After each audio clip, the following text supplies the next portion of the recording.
Just kidding. We're starting soon.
Good morning, everybody. Hello. Hello. How's it going? How's it going? Greg, how are you today? I am just fine. I took some drugs and I'm nice and drugged up, so I'm fine. My back is a little bit, my shoulder's a little bit funny today, so It's a little bit off, a little wonky. Yeah, just a little bit wonky. So I'd offer you some drugs, but all of the drugs I have give me hives. that's not good. That was fun. Hey, we can hear Greg. I know, right? He's not just a face on the screen anymore. I wish he kind of was, actually. I wish he kind of was. Because we could like puppet you, right? We could animatronic your. Yeah. So we have actually somebody actually sent a legit thing in. It was weird. Somebody had a question and they're like, "Hey, how do I?" So Vince sent in a question and we'll touch on that a little bit later, surely, as we move along. For sure. Yeah, we'll probably put it in the Q&A section there. Yep. Yeah. Before we jump into it, you guys know we have a Patreon, so we would like to say thank you to our Patreon. So Helge, thanks for being a tree supporter.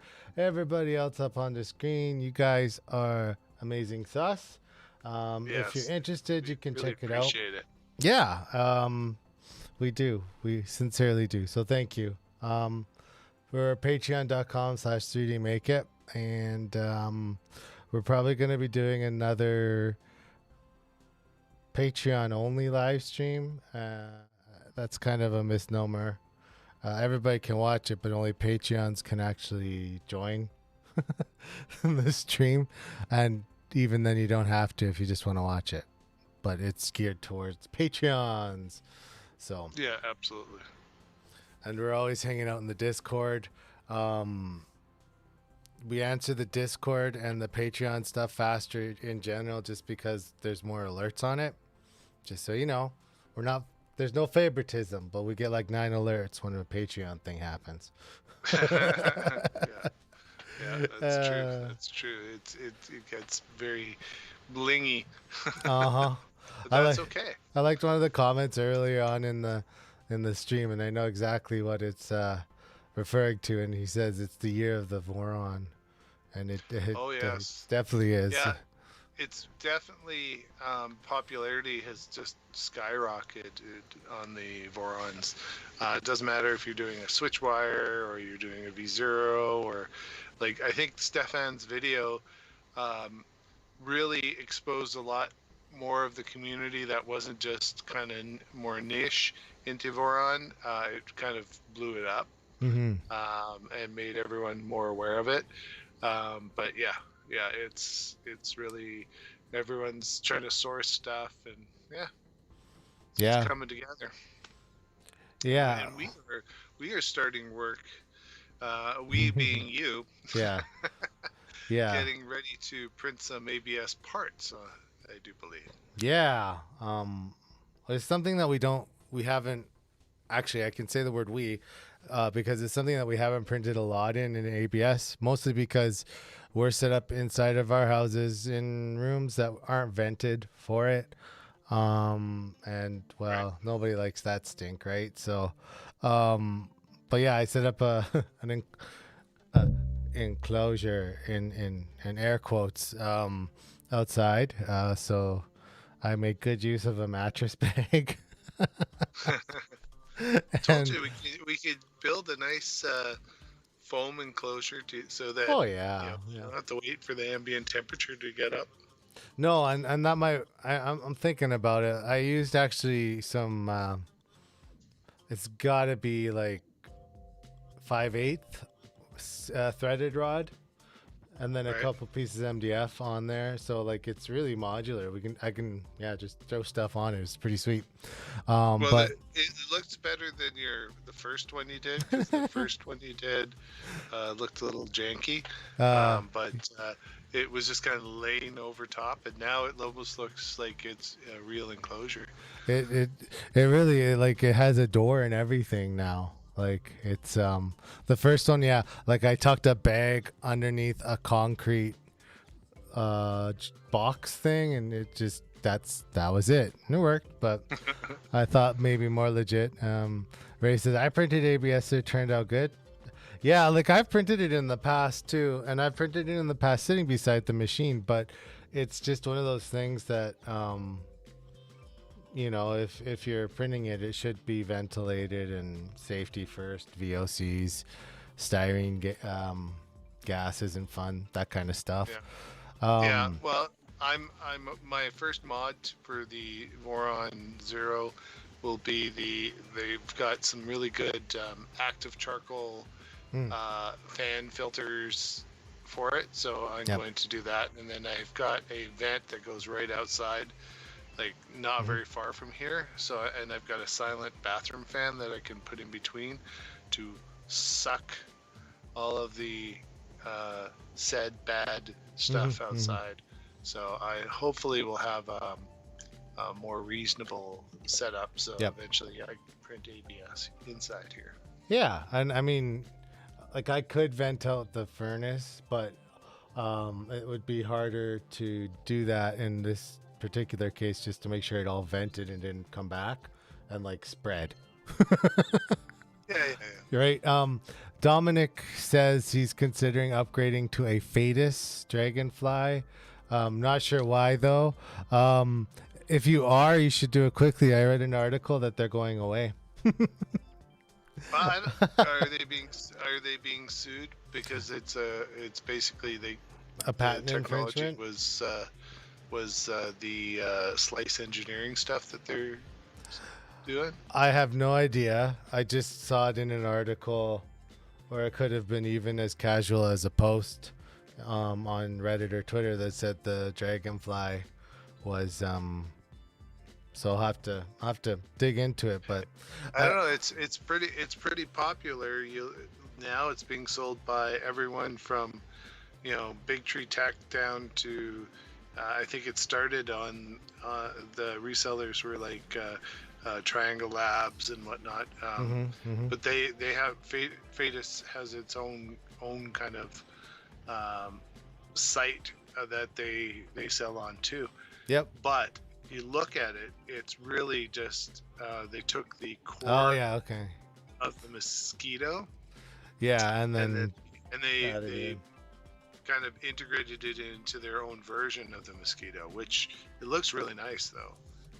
But yeah, and I know Um. all the Vorons support it. So Yeah, it's the dragon. Dominic confirmed it's the dragon, not the dragonfly that's going away. So, He's good. Gotcha. But yeah, like I would do it. It's a good high volume, high temp, high volume extruder.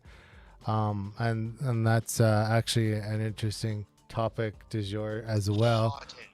Yes, hot end. Sorry, oh no, Canadian Greg, a hootend. To Hootin. It's a hootend. What's happening, hosers? See, perfect timing. We're talking about hootens. The light speed is here. The light speed. Hello. And hello to everyone else. If we missed you in the chat, we appreciate all you showing up and all your feedback in yes, chat. I see Stig is here. Good morning, sir. Ben Brady's here. Gary T's here. Yeah, we got Marcel's, so the gang's here. Yeah, the gang's all here. So last night I did a few things. If I kind of did them out of order a little bit, but we released a video. Helge is here too. Morning, Helge. I released a video last night on kind of like deciding whether to upgrade your Marlin, because if you guys don't know, Marlin 2.0.8 or whatever finally came out. It's 2.0.8. It's here. We made it. We're yes. And so I made a video on Marlin 2.0.8, but then I got curious and I wanted to test some stuff, get some levels for the live stream setup. And so I wanted to investigate what the changes between the bug fix from about a week ago was versus what we have today in the release. Because if you guys have been following along with the bug fixes and that stuff, they've actually labeled the bug fix 2.0.8 for a while. So they normally do that because it's kind of works as their release candidate, right? Yep. Yep. And so like the live stream last night was interesting.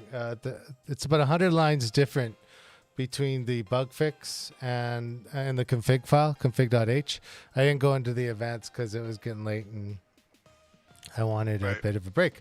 But mostly comments then. I haven't watched your whole video. I ended up falling asleep. It's okay. You took a little house on the prairie, pal. I did. So in the biggest change like that I could see was the comments. There's also a lot of updates to heated chambers, cooling lasers, and that kind of stuff too. So between all of those things, it actually ended up, I would say it was like 60% comment and 40% like update features. So if you guys haven't yet, you guys are really good at reminding us to do it too. Hit the like button and share it around. And if you're not subscribed, hit that subscribe button. But I think most of you guys are. If I count my bets right. Most of the people here right now live are subscribed. Yep. Now, what I did notice, there's the biggest amount of changes I think is board support. Definitely there's some new features and we can kind of chat about them, but there's not a lot. It's a lot of it is tweaks to existing features, bug fixes, and then boards. And there is a lot of boards. Helge asked, have you compiled a build? And yes, I actually am working on converting my MakerBot to Marlin. Mm-hmm. And I actually compiled a build for my MKS Gen L board, and it built perfect. So, I have compiled a 2.8, and it worked well. And even some of the error logs that spit out when I had the wrong thermistor, because I was attempting to get the thermocoupler working, they were very clear.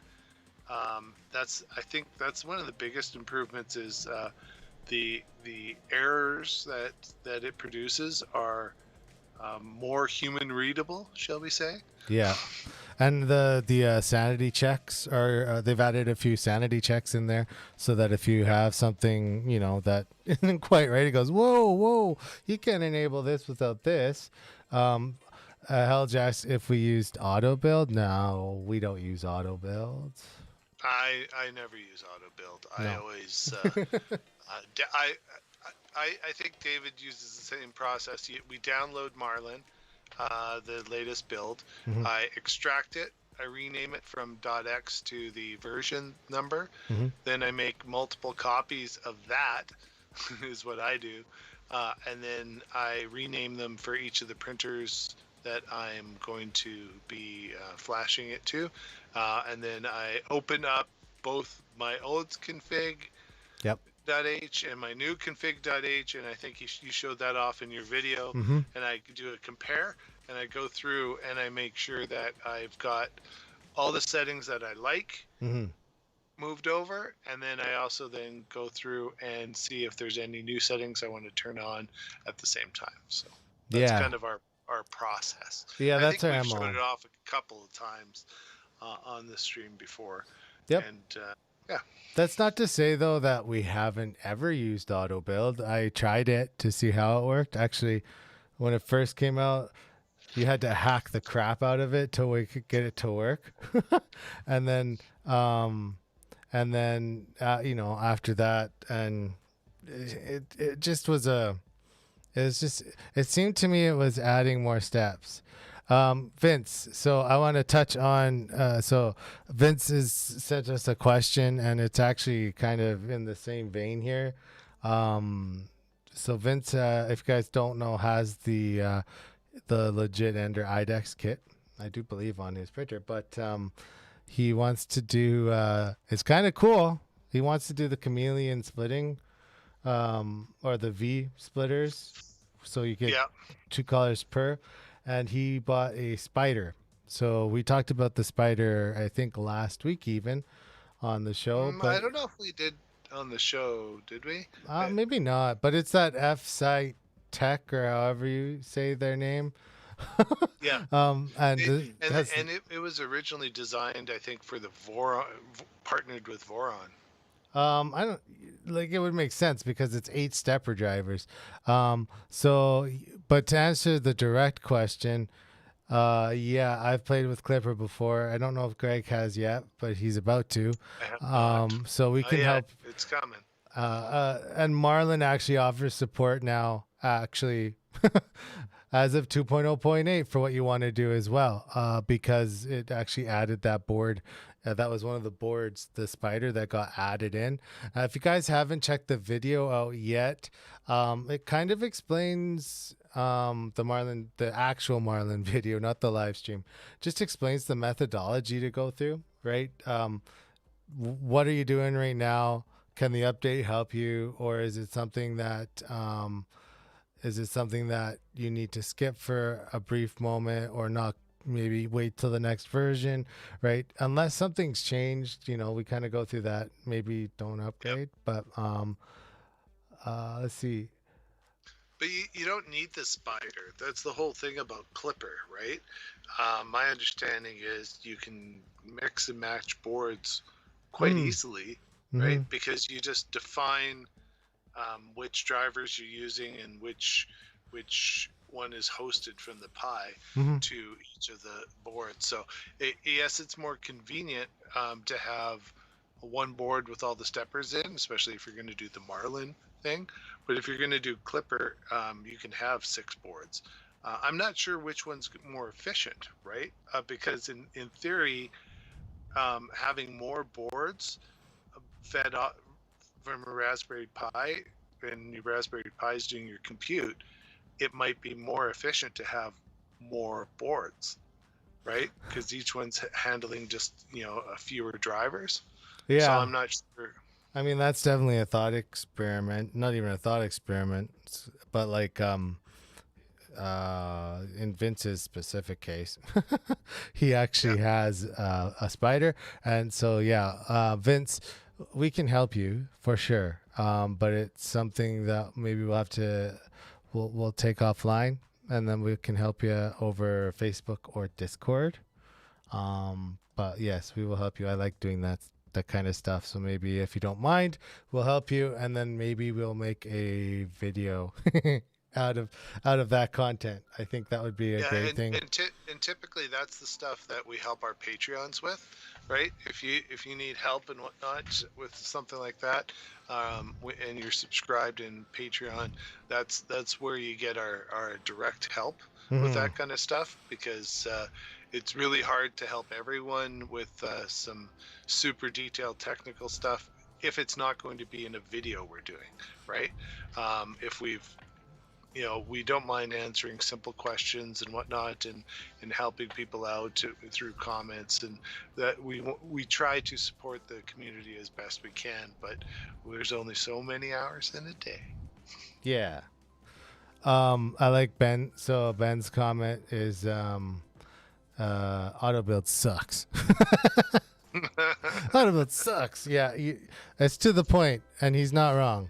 Um, I it so auto build doesn't suck, but it's something that you would use if you are um, starting into doing your firmware. And like I said, when it first came out too, we we had, well, not just us.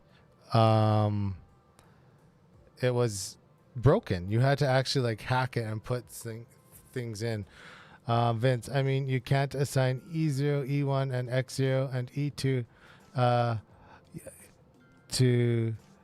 Um, I mean, you can't assign E0. Greg, can you read that? My brain's not on. You can't assign E0, E1 to X0, and then E2 and E3 to X1. Okay. Yeah, I haven't worked with the Chameleon, so I'm not really familiar with how it does Well, the he's just assignments. when you read it out loud, it helped my brain, and I think I understand. You're trying to assign two E0, E1 to the X0 and E2. So you're actually trying to. So are you trying to use two stepper drivers per one port? Is that what you're trying to do? Or Well, I think he has, so X0, right? And then he has two extruders for X0, E0 and E1, right? Mhm. And then because that's how the Chameleon works, it has to switch between the steppers. But I thought the Chameleon did a switch, literally, it triggered on a switch to switch your steppers. Yeah, it But does. Like the intent of it is to have two like it bumps. So like he's using Y, so it's not the actual Chameleon. He got some triangle Y splitters, so he's doing it himself. So it's not like that. Yeah. oh, But if it was an actual Chameleon, yeah, that one bumps a switch, and then Marlin knows once the switch is bumped to change the stepper. trigger the switch and stepper. Yeah. It's kind of like, so it's more of a tool. Your tool change is your trigger. Yes. So you almost have to think of it as a tool changer. So each head has two tools. So your X0 has two tools, and your X1 has two tools. And so you have to have a way to trigger the tool change on each tool head, Yes. right? Yep. Yeah. So and I have never done that. That's above my pay grade right now, because I have no experience in that yet. So, and I don't know that David has much experience with tool changing yet either.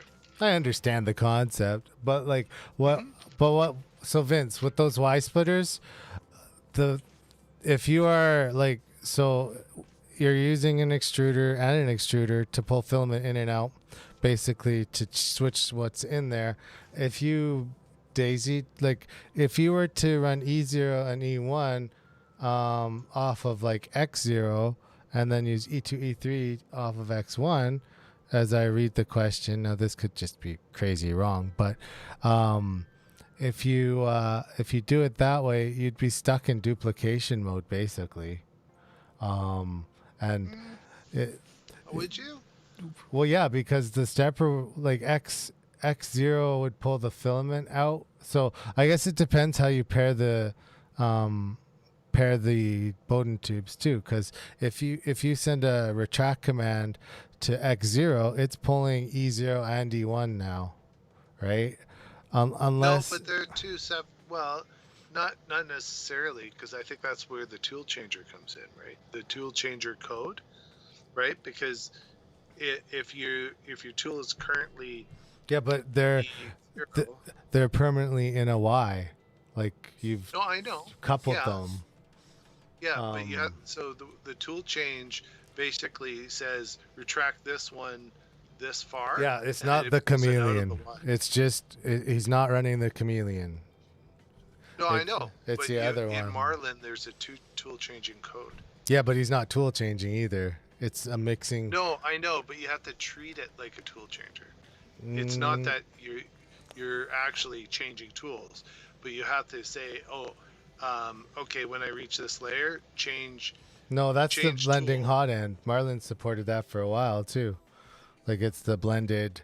Um, Marlin has support for the blended hot ends, and they just added support in 2.0.8 for SMUF.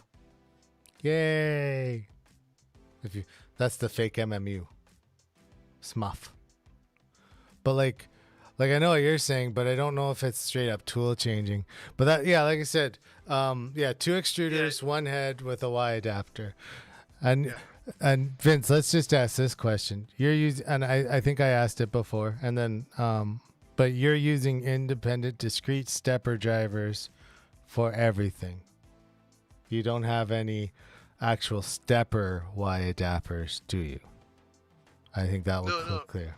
I, I, I don't think he has stepper wire droppers. He's using discrete steppers as well, as far No, as I understand. I think so. I'm gonna try this. Gonna try it. It might make the whole thing explode, though. The universe might explode. So, Well, if you send me a link, I can bring it up, and then well, I have to that way. get it first because it's in the chat, right? So, I'm trying to get to a web page, guys, and you know how well that works. It may slow things down. But yeah, um, I mean, but so for any of the Y adapters, the way it works is you have two extruder motors connected to two different stepper drivers, and then the way the switching works is you have to retract um, one of the filaments and then insert the other filament. So it's kind of like the MMU where mhm, it pulls back what's in yeah, on a regular basis. yeah. So So I just do it up on the. I found the picture of what he's getting, so just so we're all on the same page. But yep. yes, but Marlin. So yeah, Marlin actually does support it. But if you wanted to use Clipper too, it definitely Clipper should supports do it. it, but Yeah.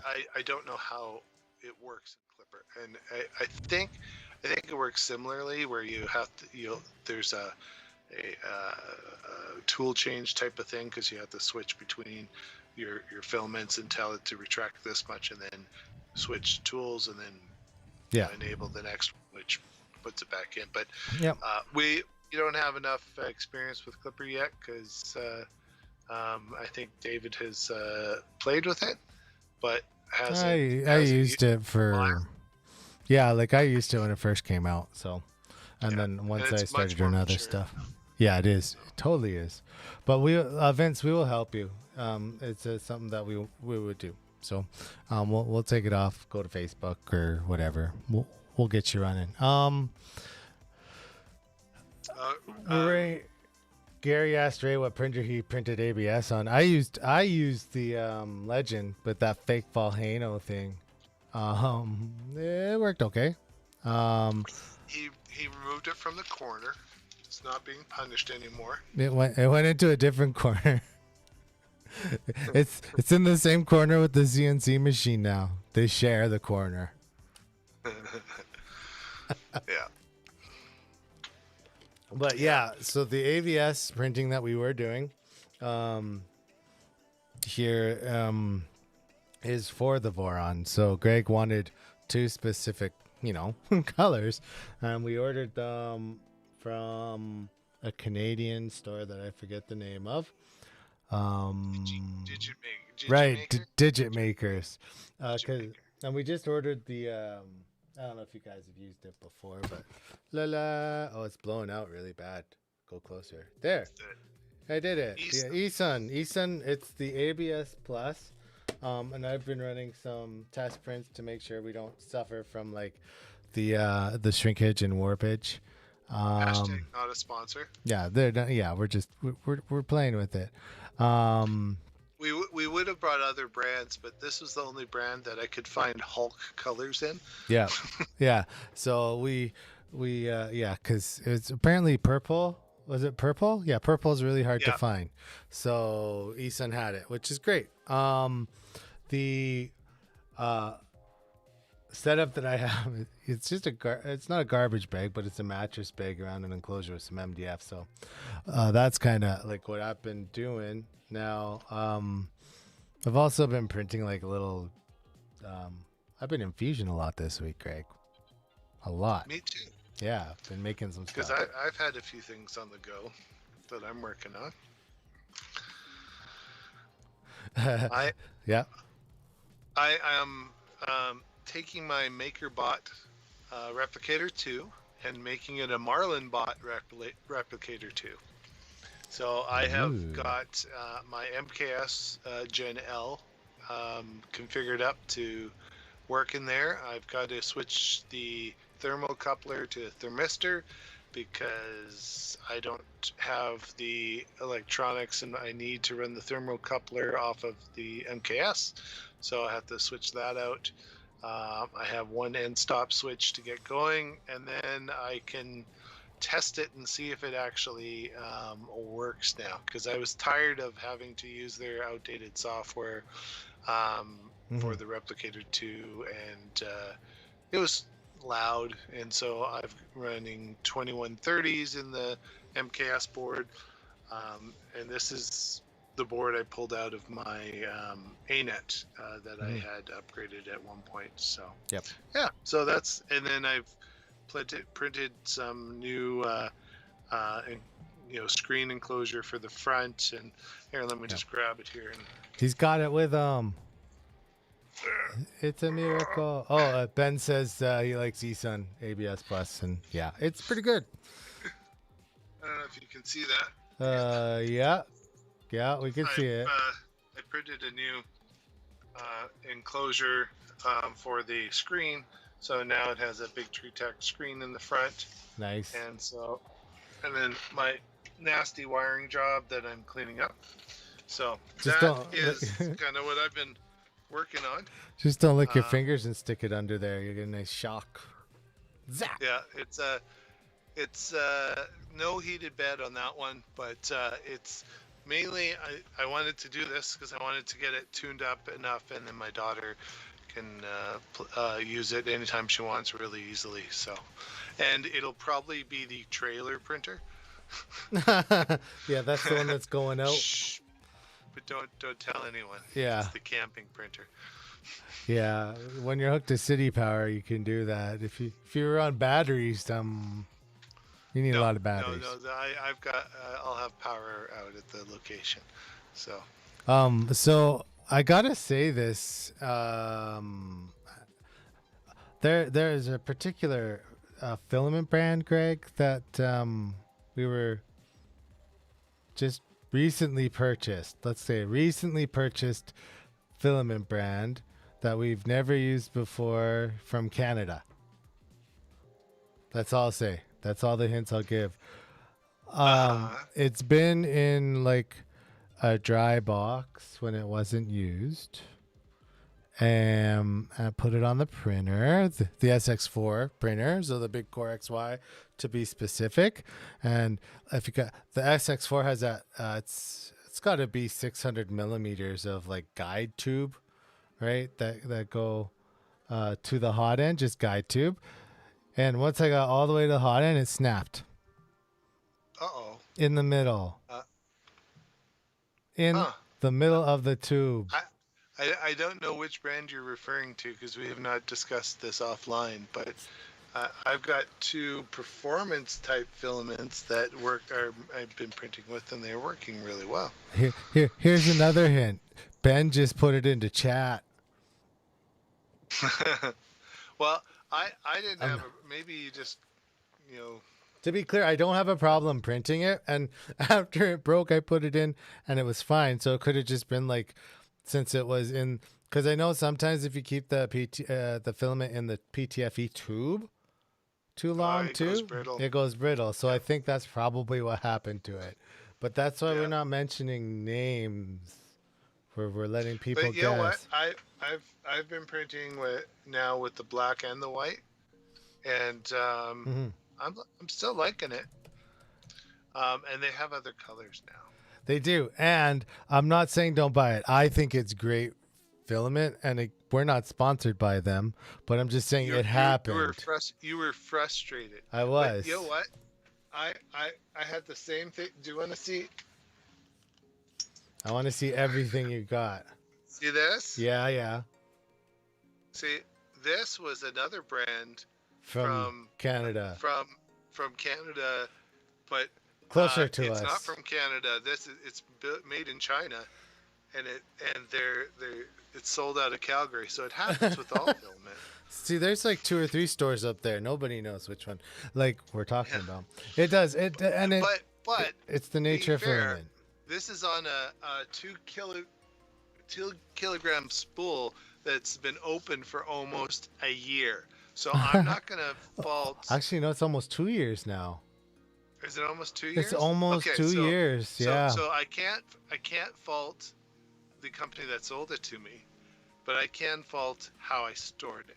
Yeah, and I think that's the big point. STL, yeah. We'll get Greg to That, send the STL over to you, Gary. yeah. That one's a difficult one. It's You need a 1.75 nozzle to print it, yeah, so yeah. make sure that you have that. It just extrudes as one bead. Um, Ben says it looks like spool 3D filament. Yeah, it is. But once filament gets to that, like, because that stuff was just hanging from a rack. And the other thing this It was, weekend I was thinking about it, yeah. Greg, is we've got a ton of rain, and like the ambient humidity in my basement is way up from what it usually is.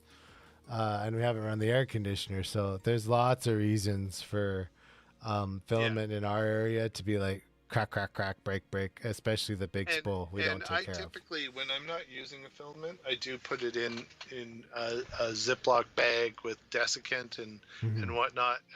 I have a And box. yeah, and then I throw it in my box, which also has desiccant in it, so it's like double Yeah, double boxed, so to speak. I'm And fighting and urges, Greg. it's Yeah. it's typically pretty good. So I gotta just put this into chat because I can't say it out loud. Okay. There, it makes me happy. And now you can think of what I was saying after I thought of that sentence. Anyway, you ought to have ambient humidity we've been having here. Is it humid down there, Ben? For some reason, all of a sudden it's rainy season in Alberta, which makes rain sense. rain/snow. Yeah, like it snowed last weekend. It was dumb. It It's tried it, to but snow last it was night. beautiful yesterday. It was, and then snow in the evening. But that's the filament thing can happen to anybody. The other, And any brand really. oh yeah, Now, some of the cheaper brands or some of the maybe low cost stuff, um, because of all the additives and whatnot that they do put in it, yep, sometimes they react differently when they're out of the bag for a long time. Then other stuff, I don't know if it's again more additives because we know the Matter 3D stuff has more pure. It's got less additives, so I don't know if it maybe doesn't store as long. We don't know that yet. I guess we'll get some, details as we use it more, right? Because it's a higher performance, right? More pure. So that's one of those things. It's every brand is slightly different on, but it's always a good idea to store your filament with some desiccant in it when you're not using it. Oh, for sure. And that's the key. When you're not using it, and you don't plan on printing that particular filament either, like obviously if your printer is done printing, if you're going to print it tomorrow, I would leave it on, right? But if you're not printing it in the next 4 days, throw it in a dry box. Treat it right. Yeah. Buy it some dinner. The other thing, I guess, and it's not a secret, I posted some pictures over on our Discord and Patreon, but I'll talk about it. So we've got the extruder showdown that we're working on.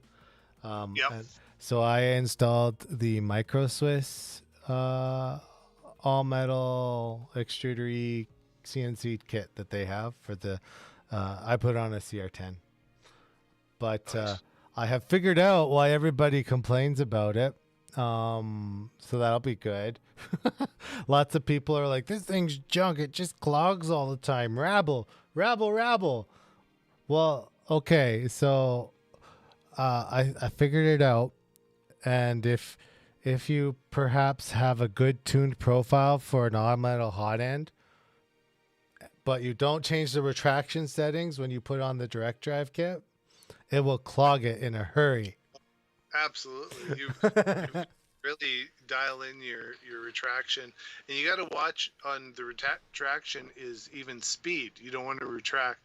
You got to be careful on the amount of speed you're retracting with and whatnot. So It's not just distance; it's also speed that you got to manage. When you end up adjusting for a new extruder setup. So definitely, and so most of mine are like all of mine are direct drive now. Yeah, all of my printers are now direct drive.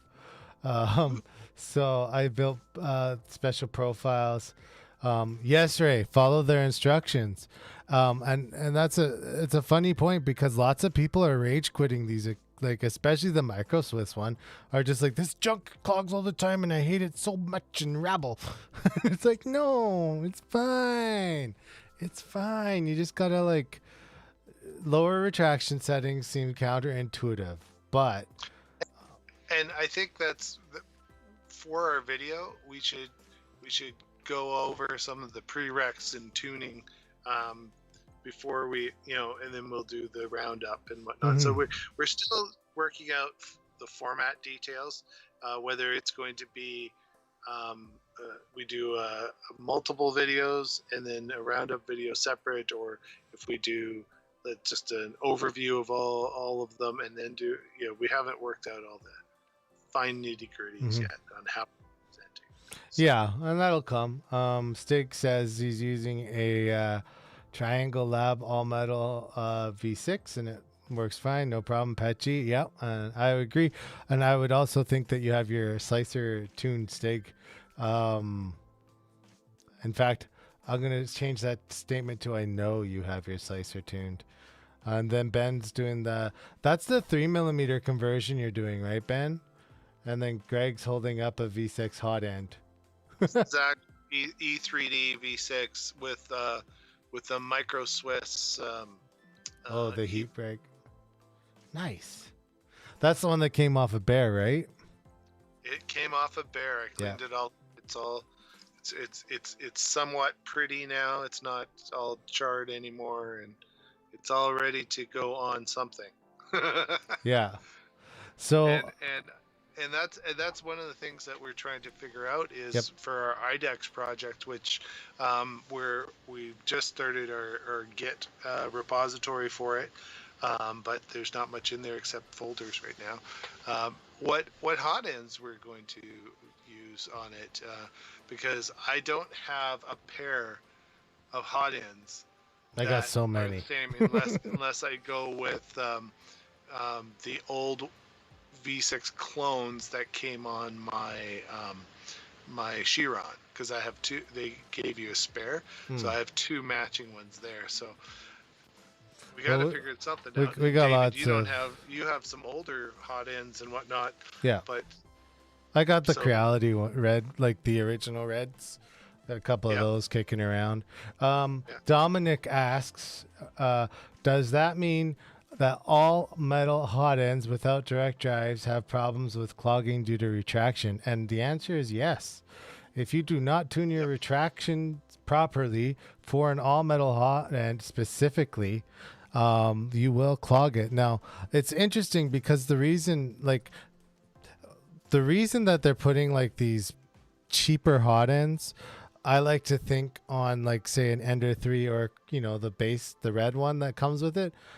I like to think that they're beginner proofing that printer because it's harder to Yep. clog the PTFE tube because it's so Correct. smooth, right? And my heart of heart says they're not cheaping out on you. They're actually doing this to cut you a bit of a favor. Some slack. Yeah. Yeah. Well, yeah, because one of the biggest things is everyone would complain about heat creep. Oh, this has heat creep. Well, when you're PTFE lined, you get an extra insulating layer between the metal, right? Because your melt zone is very small. It's literally just the nozzle area, right? Yep. And so what happens with all metal heat break is your melt zone increases, Mhm. but then you're into the cool zone, your metal area that you can retract through Yep. is in the cool zone. So you've got to be careful with your retraction, because if you go too far, you can then pull the molten filament into the cool zone, and it will stick to that metal as it cools down. So that's why you want to work on those retraction speeds and amounts so that you don't pull it back too far. Yep. Right. Yeah, for sure. And all of this stuff, like, they don't explain it to the depth that Greg just explained this when you buy them, but they do on the packaging for most all metal hot ends. Just say, hey, make sure you change your extrusion or retraction. I'll get that word. Yeah, retraction. I'll get there. So it's a very interesting thing, and this leads me into another thing I was doing this weekend. Greg saw it. Was it Friday night? But Stacy had asked me to print a little like Among Us, so my wife wanted a little Among Us keychain, dude. So I came downstairs and I changed the filament in my original Ender. Yep. Oh my goodness, it was an hour-long filament change. Yes, his brand new newly set up H2. Yep. So like it's not a secret, one of the extruders we are reviewing, and I do have the install. It's actually a really easy install, but I have all of that done for a video too. But we have the H2. It's super light. I would actually compare it to the Orbiter, Greg. Like for weight wise, it's right in that category. As I've been posting my little sneak peeks, I've been posting the weight of each of my my extrudes. So I'd be curious if you got to scale out and weighed that, but that would mean you have to take it off again. I don't have to because they weigh roughly 220 grams. So it's as far as extruders go, it's fairly light. And it's coupled with the hot end, and that's one thing. Did you weigh it with a hot end attached to it too, Greg? But No. see, so this one has the hot, but here nor there. When I pulled the filament out on a direct drive, I usually use my controllers to actually take the filament in and out. So I do the good steps, right? When you change filament, you push some through first, and then you pull it out. That's how it works. So I did that. It blocked that hot end solid. It got up past the PTFE tube in the heat break, but there's a little hole. So if you guys, if you picture when you're loading filament into an Ender or an MK8 extruder, you know how it goes past the extruder gears and then into that little hole before the PTFE tube? Yep. That's where it blocked. It was clear, but there was just a little bit of filament, so I took it apart. So I've actually had that happen on the Chimera. Yeah, and So it's the same thing, right? Where I've tried to change filament, and it literally just you pull it out, and you get the little nozzle shape on the end of your filament, but there was a tiny little blob that got stuck in the gear, and I had to take the whole thing apart just to get that out. It was really annoying. So what I do instead now is I cut it, I extrude through, and then I put the next filament in and push it out. So so if you're, I guess the reason for that, like if we get right down to it, it's a little bit of gravity and it's heat, right? Because even though you've sent something and you're pulling, you're going to be pulling molten plastic for the first little bit, and it can catch. But I will say too, for the H2, it uses it's a very similar gear setup to the orbiter. So it's a planetary system in there that's actually doing it. So it's very similar. And Greg can attest to it. When I was having a bad time putting it on, because like I'm slower, like my hands don't work like normal people's, but I said these words: I hate this thing. Why did I do this? I want to throw it away. and I said, Serenity now. Yeah, it was Serenity now. Yeah. And so we did that. And then like literally, I don't know what, 2 hours later, I'm like, man,